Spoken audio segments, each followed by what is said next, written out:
Bonjour, nous sommes dans le sud-ouest de la France, à côté de Tarbes, dans un château de la deuxième moitié du XIXe siècle. Et bien que nous soyons après la fin de la monarchie française, il y a beaucoup de références à la monarchie. Alors, on peut observer un portrait de Louis XVI, un portrait de Marie-Antoinette, les grandes armes de France, une couronne royale, une très belle cheminée en marbre. On retrouve des fleurs de lys sculptées, avec les armoiries des propriétaires de l'époque, les armes de monsieur à gauche, les armes de madame à droite.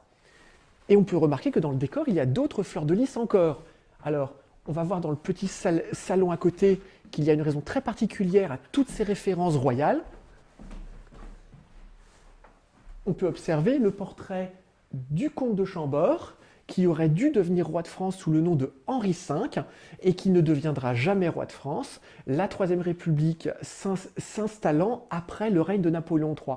En fait, les propriétaires qui ont fait bâtir cette maison étaient très proches de la famille royale, ont encouragé la montée sur le trône de Henri V, qui malheureusement ne se produira pas, et ce château avait été bâti dans le but de l'accueillir.